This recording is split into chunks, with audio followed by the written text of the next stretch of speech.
Hi, this is Jeff from Airstream Nerds, and something cool really happened.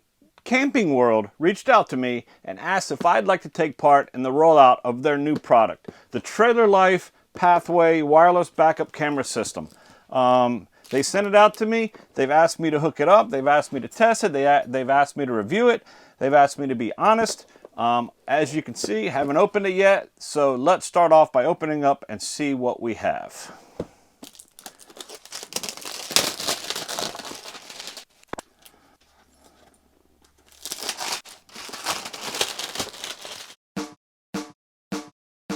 Airstream song, cruising to the campsite singing our song. Airstream song, we are the Airstream Nerds. Alright, so before I open this box, you can see it's a 7-inch display, 1080p definition, full color night vision, 980 foot long range distance, multiple display modes. And I guess that's for the camera. It's IP69K. Obviously, the display is not. See anything else? It's Trailer Life. Let's see. Like I said, 1080p, high definition, 7-inch display, ultra bright IPS panel, full color night vision, multiple display modes, and options for multiple cameras. Record and scan modes available, and there's an auto dim function. So let's open up the box and see what we got. It's supposed to have a display, a bracket, a cigarette lighter, a conversion cable, backup camera, suction cup mount, pairing cable, and user manual. So,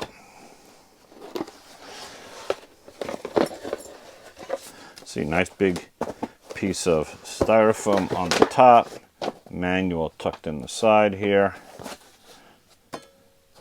Thing looks packaged well. Let's check the manual out real quick. So the manual is in English only. I imagine if you needed another language, you could look it up on the website maybe. I haven't checked. All right, so let's see what we have in here. So first off, we have some crimp connectors. So we have a adhesive backed mounting bracket. This is kind of cool.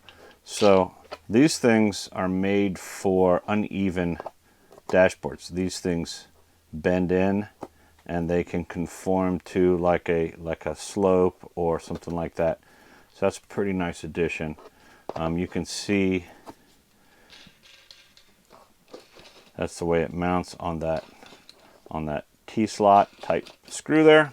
That's pretty cool.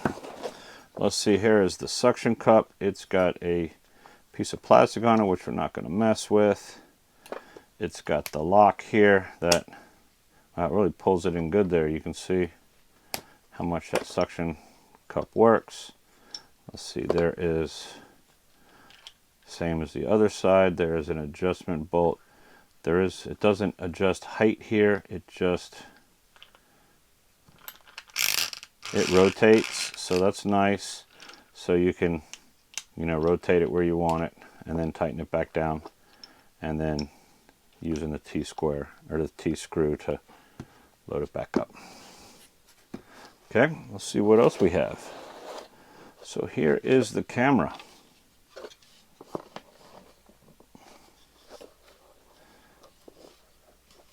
So the camera comes with the mount attached and the I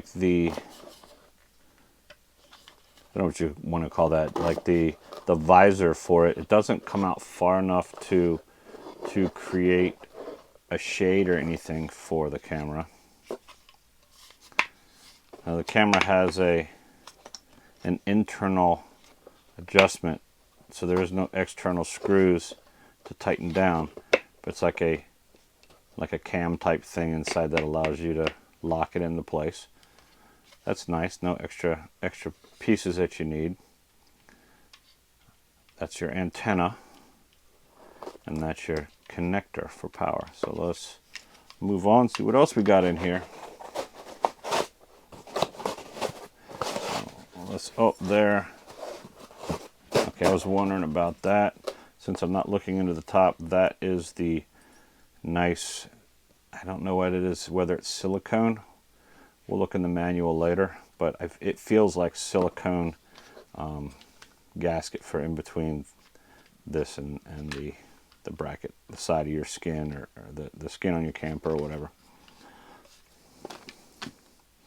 So let's see, this camera is nice and large. So we'll get into the functions and stuff later, but it is a nice large, like they said, 7-inch screen. You can see now why the T slides here. So it just slides in like so.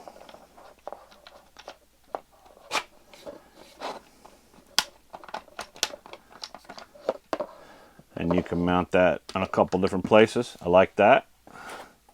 Let's see, down in here we have the antennas. Now you notice the antenna here and the 2 antenna locations here. So again, I didn't mention the cable coming off of it. The cable has just a plug, depending on how you're going to hook it up. 3 antennas for the 2 devices, and then we have a cigarette lighter adapter. So this would plug into the camera. This would plug into your 12-volt location in your vehicle, if that's the way you chose to do it. There also is an adapter here for hardwiring everything.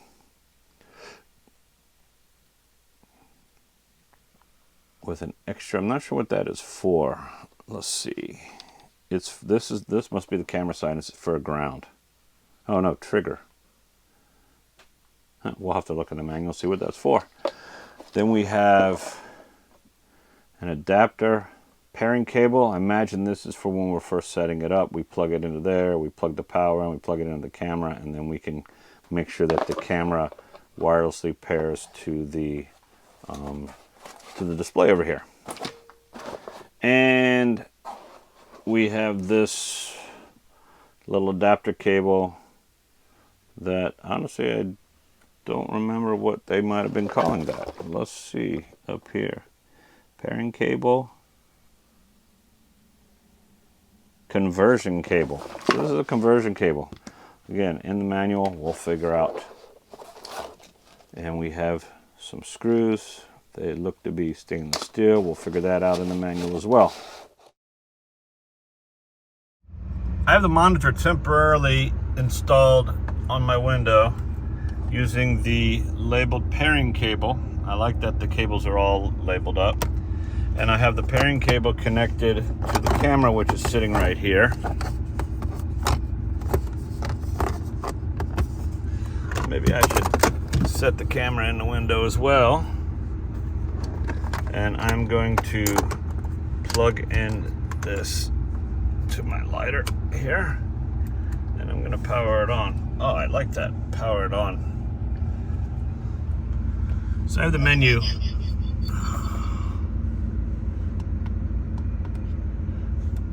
So M is the menu, and you can hear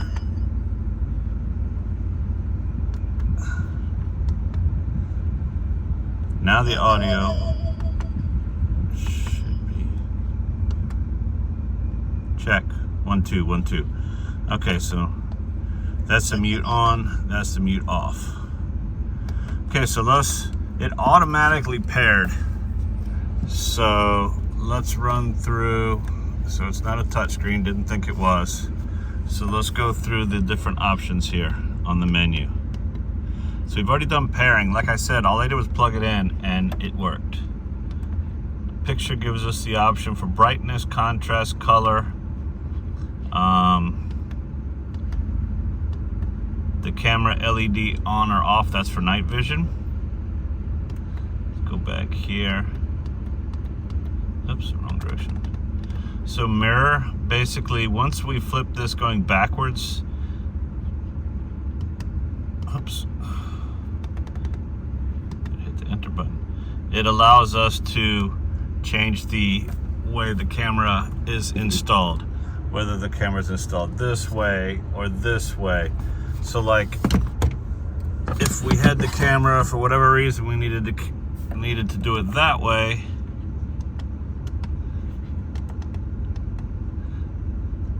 we can do the mirror image and we can flip it right back up, and then we can reverse it. So that is the correct way, I believe. Yeah, because that's my hand coming in from the left side.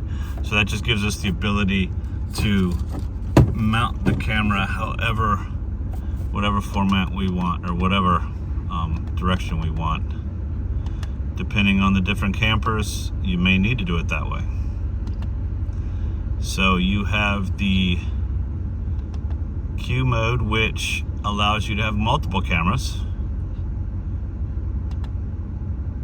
and shows the screen up with the multiple cameras. Now we only have one in this kit, so we're only going to be doing a single image. Then you have settings. Let's see what we have in here, where we can select the camera we want. This determine whether it's NTSC or PAL. If you're in Europe, you might have a PAL one.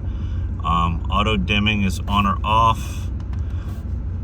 Maybe there's a menu in here for timeout. Oops, I keep doing that.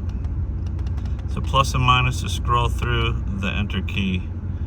Then we have the key LEDs on or off, the auto dimming feature, and then we have scan, which I'm not sure what that is. Let's go over to it. Oh, so that's going to scan through your cameras. If you have multiple cameras, you can set it to skip a camera or select. So right now, the scanning is turned off, and then you can set it for the number of seconds per channel if you have multiple. You can turn the parking lines and display. So these parking lines here,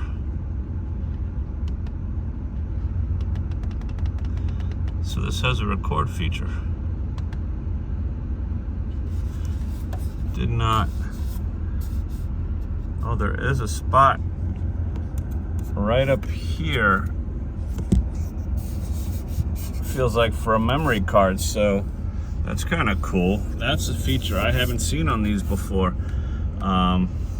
When we go to the install part, I will pull this down and we can look in. It's a micro SD card for sure. Oops, that's the power button. See trailer life coming up. And then if you, let me go this direction. If you record something, you can play it back. And we haven't recorded anything. We have no memory card or anything in there, so we will not show that. Anyway, so those are the quick features. Another thing is, once you tighten these on, like in most setups, this antenna will rotate without, it's hard to do with one hand, but it will rotate without loosening the threads. So if you tighten this thing up and you want to rotate it a little bit more, you can rotate the antenna. So let's talk about installation locations. There are some states that do not like something like that installed in your line of sight. Now, I would probably install it over here if I was using that mount, but I use a different mount. I've got a custom mount that I made using mounts from Pearl Clips that allow me to mount it like right here, so it would bring it down and out of my line of sight. But you want to check with your local rules and make sure that there's nothing in the law that would prohibit you from installing it here. Now I can still see fine. I'm tall. This is where my view is from my head, where the camera is showing now, so it doesn't really block my line of sight over the hood any. It just it's right at the edge. Now let's check out camera mount locations. So you can see on the back of the Airstream where I have the camera that came with the Airstream mounted. It was installed not at the factory when this was made. It was installed after by the dealer. And basically they took power from one of the lights, that center light, so they didn't have to run wire from the inside. So in this example, with this camera, you'd do the same type of thing.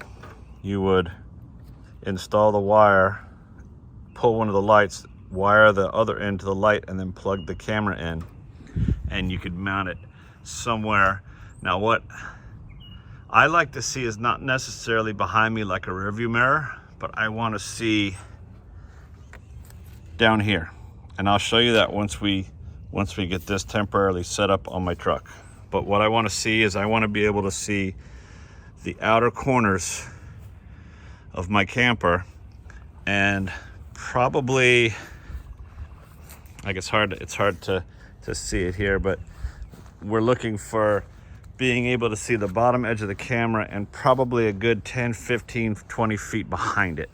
So you'd be able to see in the camera from this spot here over to there, and the same thing on the other side. And the reason why that's good is you can see your bumper, which means you know where the back of your camper is, and you can see this lane at least a car length or two back, and you can see exactly where they are in relation to the end of your camper. So I mainly use the camera for changing lanes when I'm in traffic and things, or just changing lanes in general, and I can see where the car is. And I can use my mirrors on my tow vehicle up there. I can use the mirrors to see the vehicles coming, but you can't really judge where they are in relation to the back of your trailer. And that's where the camera comes in. So it's super good, and I think it's a safety feature that I can see the vehicles in this lane and I'm not turning thinking I'm cleared when I'm not. And then secondly, as you can see with this parking job here, that I can see my bumpers and I can back up with pretty much nobody assisting, just with my camera.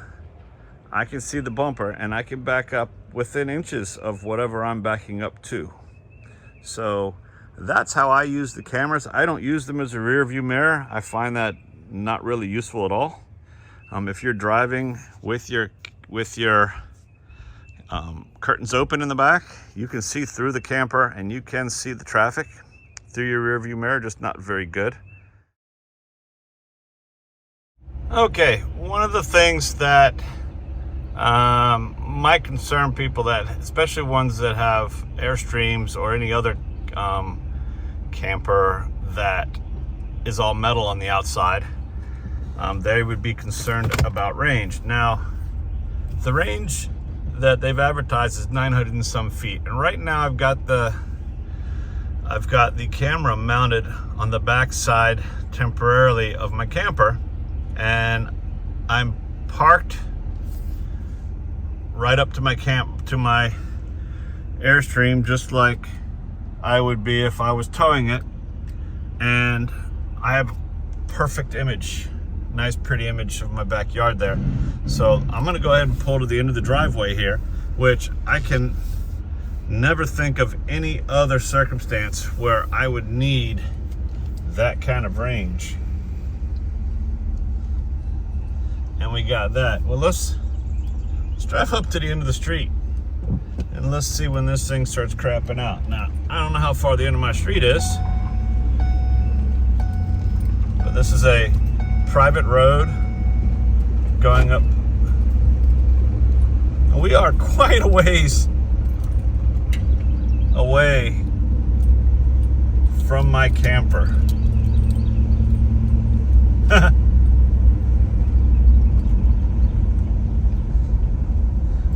Well, I don't know what direct. Oh, there it went. So basically I can go to the end of my street before I lose signal.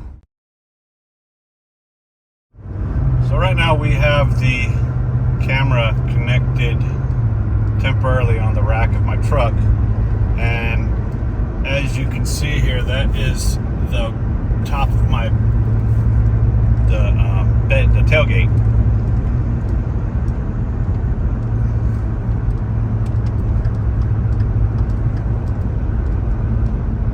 And imagine this being much higher. You could see a little farther back on the back of a camper. Okay, now you're in your camper, you want to change lanes. You can see in your mirror that you've got a car coming. You can also see in the camera where the car was. So you could see that that car was going to be in the way if we were going to change lanes. It would be the same thing coming from the other side, but on a camper up higher, you can see most of that lane. So it works really well for deciding if you're clear to change lanes. The camera itself has LEDs that you can turn on and off under the picture menu. So we're going to drive with it on for a bit, and then we're going to turn it off and drive with a bit to see what the difference is. Alright, so this is the view with night vision going down the road. But it's also got the LED lights on. So let me turn these off. I think it's a little distracting. Let's see what it looks like with the LEDs off.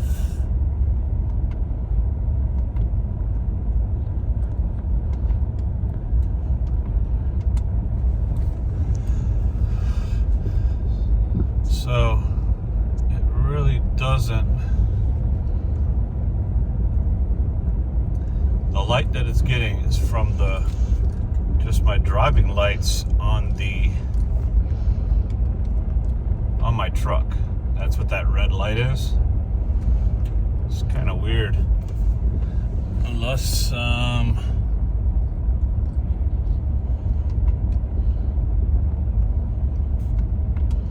I'm just on a private road.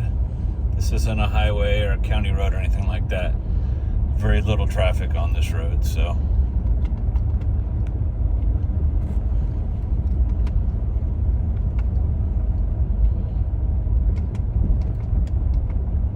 Okay, that again is with the LEDs lighting up.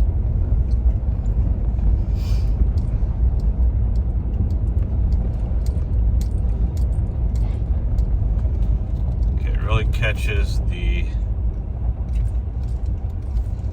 and I can be honest with you, I don't intend, nor do I try to drive our camper in the dark, mainly because it's so hard to maneuver backing up into parking places and stuff in the dark. If I'm driving in the dark, it's basically because I have left super early before sunrise. And if we're leaving from a campground to a campground, we are leaving early enough to get to that campground with a couple hours to spare before sunset, to account for stopping for food or stopping for whatever, and also getting parked and settled into our parking space.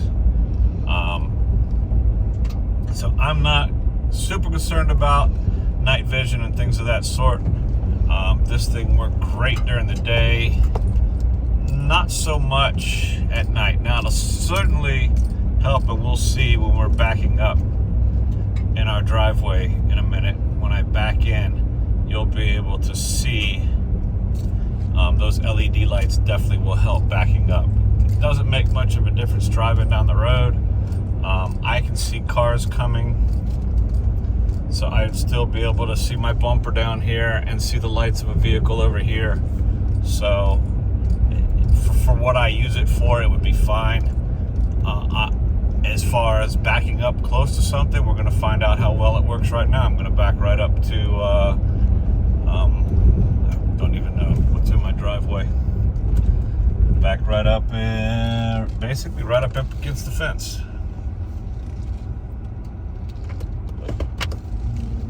Now, I also have auxiliary lighting on the back of my truck, which I wouldn't have this on my camper. But you can see I've got lights that help me back up. But let's turn those off. I'll turn on those just for a second to make sure I don't hit anything in my driveway backing up.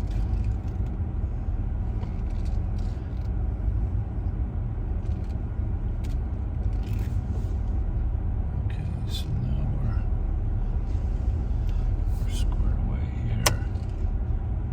we're backing up, and you're going to see the red lights backing up from your camper because your camper also has lights, or it's supposed to. So yeah, I mean, at night I can still see backing up. I can back up my truck right to the edge. I mean, I can get as close as I need to. Okay, pros on this thing. Menu system, clear and concise, easy to figure out what you're looking for without having to guess which category it's in. The installation, super straightforward, but all the different brands are the same. You have a wire to power your camera, you have a wire to power your monitor, and you connect them up. The range, definitely a pro. 2/10 of a mile at least, which is a lot more than what they claim. The use during the day works perfectly.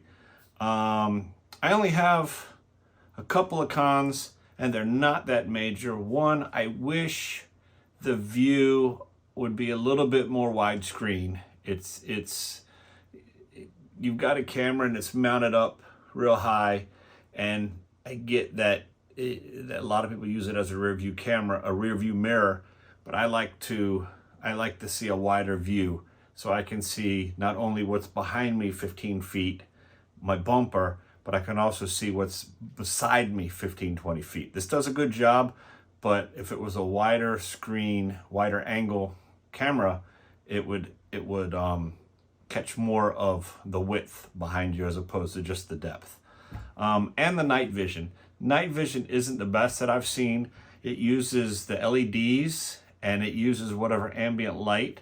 Most of the other two brands that I've tested use IR for their rear illumination, which essentially IR does a much better job picking up the very little ambient light that you have in super dark situations, which, a lot of times in camping we're in super dark areas.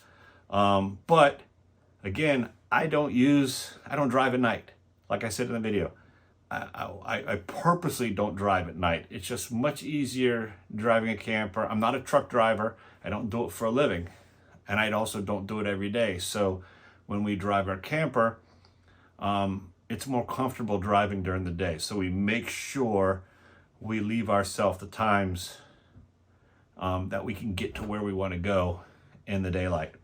But otherwise, this is a great camera system. I wouldn't not buy it if I was looking for one. I definitely think it's a good purchase. Once again, this is Jeff. And Jenny. And we're the Airstream Nerds. Please hit the subscribe button, hit the like button, put any comments below, and we'll see you on the next trip.